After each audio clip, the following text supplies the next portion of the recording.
Welcome to the Deadzone podcast. Deadzone is the sci-fi tabletop.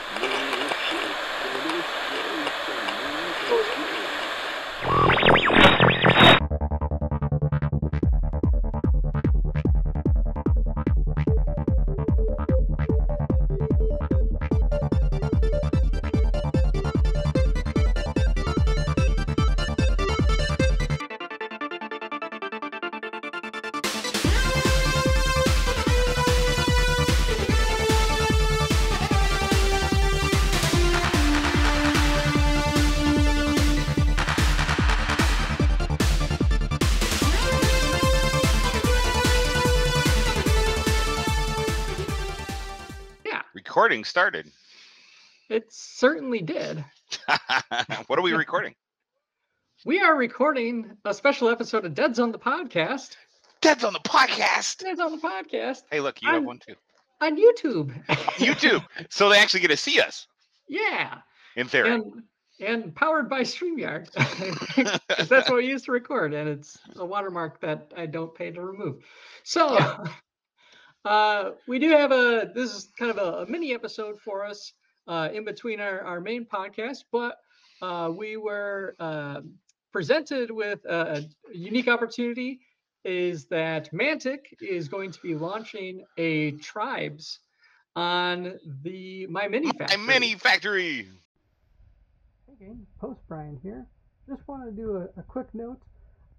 During the first section of the show, we did mistakenly label this as a Tribes event on MyMiniFactory, when in fact it is a Frontiers campaign that they're setting up on MyMiniFactory. So sorry for the confusion. We do correct it a little bit later, but I wanted to get that out right at the beginning. So enjoy the rest of the episode. And so through the power of screen sharing, yeah, Can you do it? I will share my screen. Wow! Hey, look at that. Deadzone on the vault. Yes. So July 23rd, which is probably when this episode is going to air, unless we get permission to release it earlier. We are going to be covering some of the new stuff coming out from Mantic on the 3D front, the 3D printing front.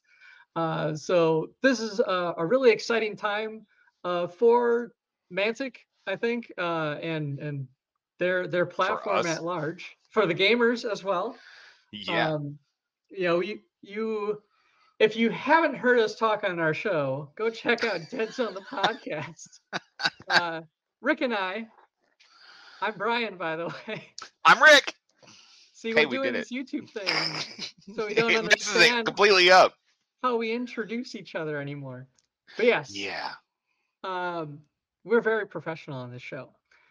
And so with that, we got to take some sneak peeks at the upcoming Tribes and some of the stuff that they're going to have included. Now, some things that we already know is that this is not just going to be kind of taking what's in the vault and making it available to people on MyMiniFactory.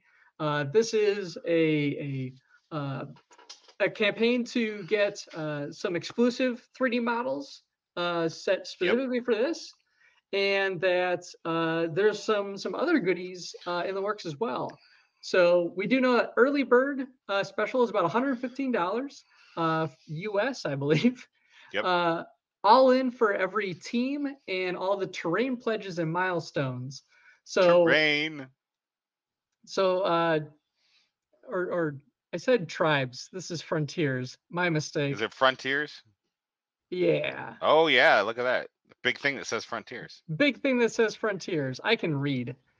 I just go on MyMiniFactory to download stuff. Yeah, pretty much.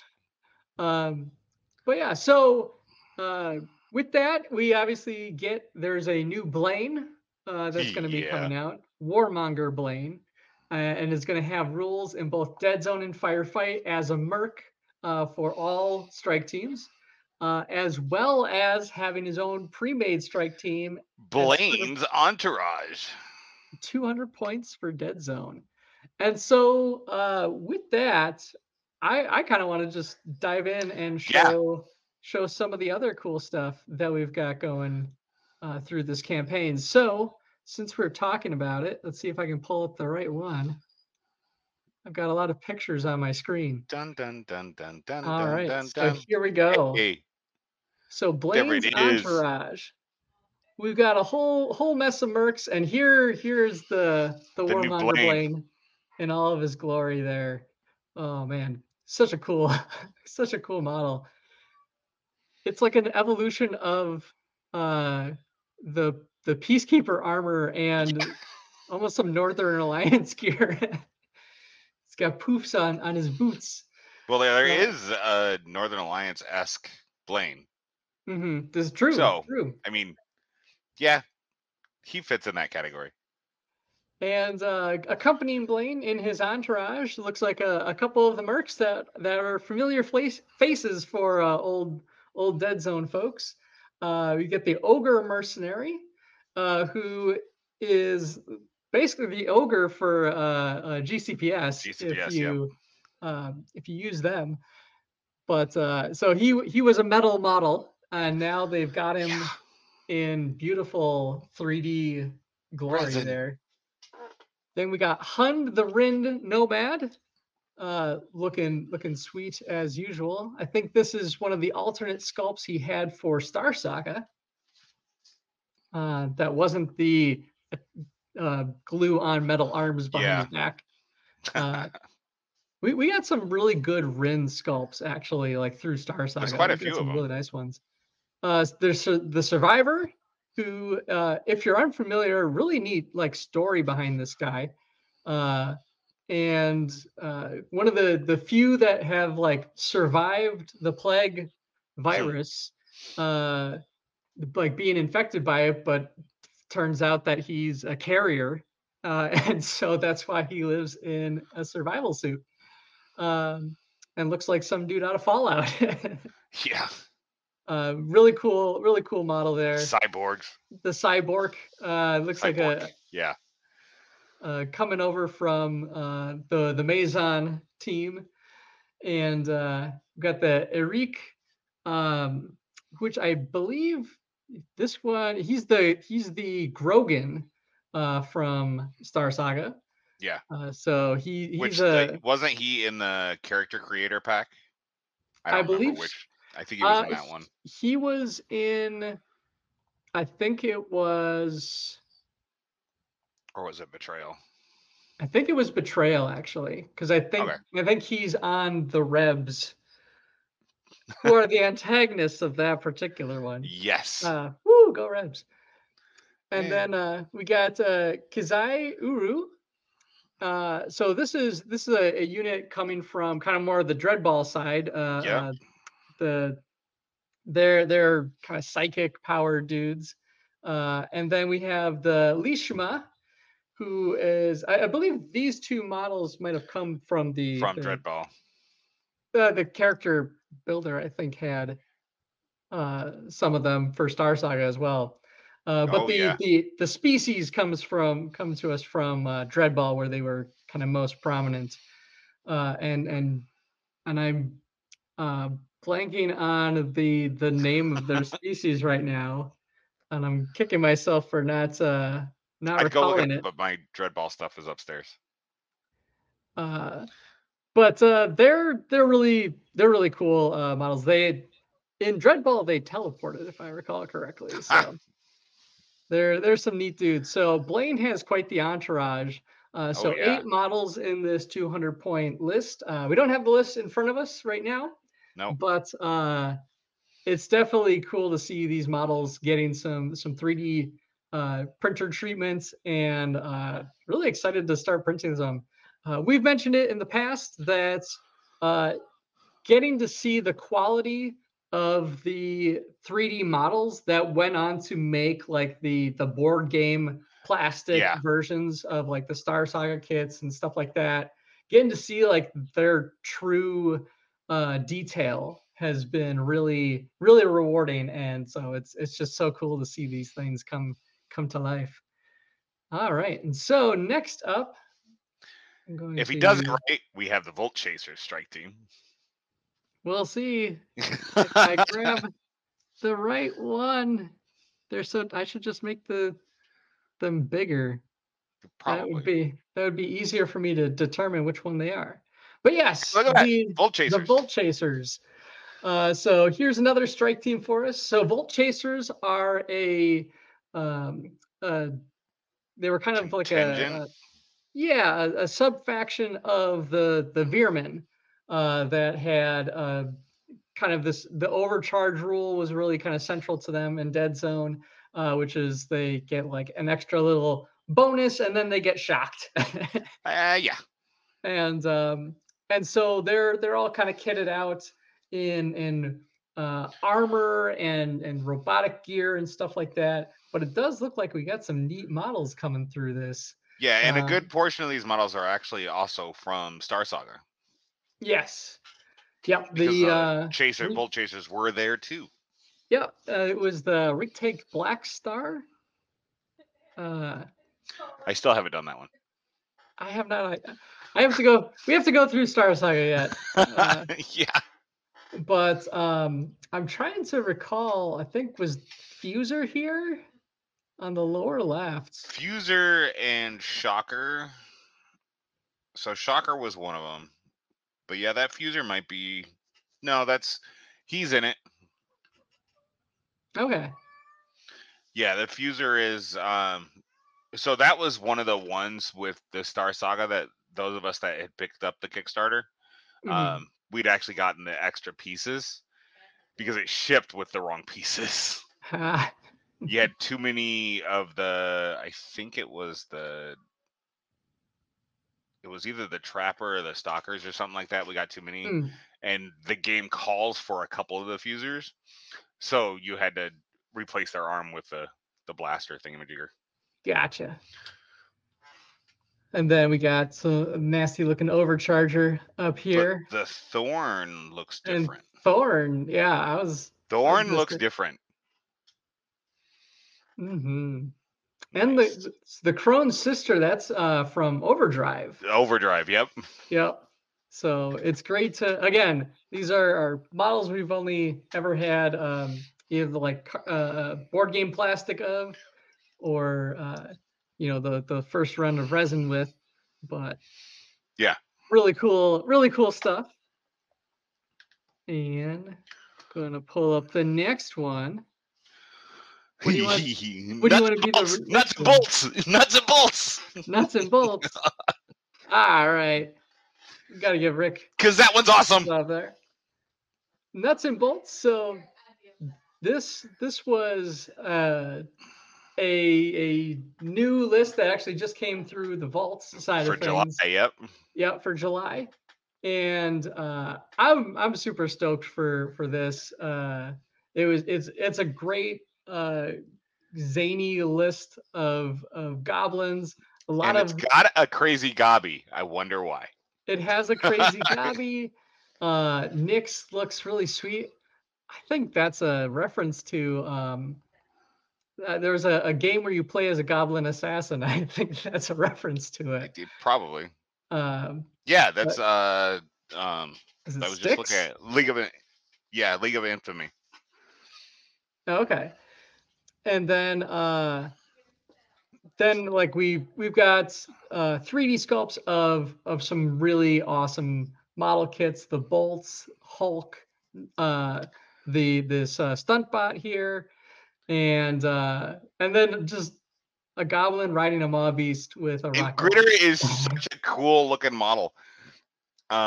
It's a toss up for me between Crazy Gobby and Gritter. I think those are quickly becoming my favorite Warpath universe models. Because, well, goblins. I always love how Mantic's goblins are like a great blend of kind of traditional goblin style, big nose, big ears, and stuff like that, crazy rows of teeth, but like they still really lean into kind of crazy and insane. Yeah. And mechanical geniuses. Look at Clunk. I mean, Clunk's carrying a big bomb. Well, yeah. There's nothing crazy about that. And so another really great strike team for us to take a look at here. And then we'll do the nameless, I think, next. Nope. It should be the Teresa Revolutionaries. See, At least that's what I've got. Rick actually has the order of them. I just have the pictures. You just have the pictures with no order. This is Rebs adjacent stuff. This is my Rebs adjacent stuff. And I love to see it. This was another one that came through the vault not too long ago. But it's a combination of some Dreadball models, some of the Star Saga models, and no, it's a great little set of minis. I know a couple of the Dreadball ones actually got kind of scaled up a little bit. Yes, Lydia and the Medbot for sure. Mm-hmm. Looking at my Dreadball and these guys, yeah, they're slightly bigger. Yeah. And what can I say? Like, it's a really cool list. I need to get mine. It's funny because I think I have all these models in their original form. Yes. And you have a pile of them on my table. Yeah, but it just so happened that I had painted up Lydia here. Yep. As a Dreadball model to be my Rebs engineer earlier this, I think it was this year or late last year. I think it was late last year. Years kind of blending together. A little bit. But yeah, another really cool team, and again, Rebs adjacent, so I'm pretty stoked for these folks. All right. So the next one is Vector P. Super stoked by this one for myself because this is very much so like a Maison Labs. Yes. The Maison Labs strike team, essentially a special one designed for some of the, I was about to say heroes, the villains of Star Saga. They are the heroes, aren't they? So you got Dr. Lucas Coiner and Commander Graves in one list. They typically are separate leaders. And so we've got some plague victims and Subject 901. Subject 901, a plague swarm, aberration. You love to see it. Tac drones are always cool. We're getting the 3D, the 3D models for the guards. For the murder birds too. And the murder birds. And I'm trying to recall, some of these have gone through the vault already. The plague swarm, the guard, Dr. Lucas, Graves, and the plague victims and aberration are not on the vault right now. Look at the detail on that. Yeah. So definitely excited to check out this. Oh, and the tac drone. I don't think the tac drone's in. I don't remember. I think there was a drone, but I don't think it's the tac drone. We might be wrong on that one, but the other ones I for sure know. That one might be wrong. That would have come out a while ago. So yeah, we can only really keep like the last 2 months in our heads, if that. If that. And then, last but not least, we have the Scourge of a Goalless strike team. Nameless. Yeah, the Nameless with Project Oberon here, I think is likely going to be the leader of this one, because I think the Terror is a specialist. Goliath is huge. Yeah, the Goliath is huge. But Nameless are another fraction that came to us through Star Saga, and so again, board game plastic. The tac drone was released in September. It had been a while. Yeah, pretty much. Sorry. Like over 12 months of yeah, of Vault now. So this is a great step forward in evolution of the 3D capabilities and treatment from Mantic. And in addition to these great lists, there's I believe 2 more that are going to be coming out. that we don't have in front of us right now. But that's really exciting. It's really cool that they're making exclusive models Yes. for this platform. It shows a level of confidence in the program that they're willing to kind of spend money to make things that are only going to be available through this. Or I know sometimes they do the Mantic Direct to get those kind of on a print by print basis. But this is really exciting stuff. And yeah, I'm so the terrain. Yes. Yes. Getting Mantic terrain sets for that we can 3D print opens up really exciting opportunities. Changes a whole bunch for us. Yes. And so I'm really, really excited for this campaign to start. I hope you guys check it out. They do run a little differently than Kickstarter campaigns. It's not a kind of an all or nothing type thing, but the more people bring on, the more we get unlocked, the more goodies come out. So basically that the sets are happening. The 4 teams at launch plus 4 more with more milestones, and they're really pushing. I think the online list builder is something they've been making available for people to try out some of the new beta lists as well, which I'm sure we'll be talking about in our next episode or the next couple. With we got a lot going on this month. We're recording this like a couple days after like the full blown like launch and release of the Night Stalkers in Deadzone. Yes. and the new Mastodon faction in Deadzone. Yep. And all sorts of other new goodies. So there's a lot of sci-fi love going on from Mantic right now. We've got a summer campaign coming up right around the corner, and I'm stoked. This is a great new product line for them, really. And I hope the 3D community kind of is not only players of the Mantic games are drawn to this, but those that appreciate and like the sculpts, just people that like sci-fi models in general, I think are going to find some really cool stuff to sink their teeth into. Oh yeah. And of course we will be playing with all of them. Yes, of course. Here at Deadzone the podcast. I had our logo queued up and then I didn't. Hey, look at that.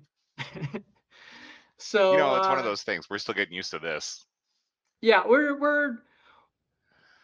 we made it a goal for this last season to start doing a bit more with our YouTube channel, a bit more video, and so we're kind of taking our first steps into that. We do want to do more. It's a great platform. There's a lot of visual elements to this game, and not only from the minis we play, but the ways we can share stories and our love for all things Mantic. So I think with that, we're making this a short episode as we're sitting close to 20 minutes.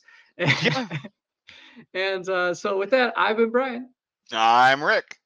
And check out Deadzone the podcast and all those social media platforms. There it is. As I look at my table and realize that I have all of the ones that are listed in the vault, I have them all sitting on the table right now. Kind of hard to paint anything. Yep. I need to paint stuff for our slow grow too. So I went back to the drawing board. I took oh no, not again. That last group, and I re-primed them all black. Because they were too bright. They were a little bright for you? They were a little too bright for Night Stalkers for me. So I think I'm gonna try something else. Cool stuff. Can't wait to see it. I don't know if black works for you, like shows up very, very well, but this thing is ugly. And I love it. Anyways. Yep. That's us. That's us doing our thing.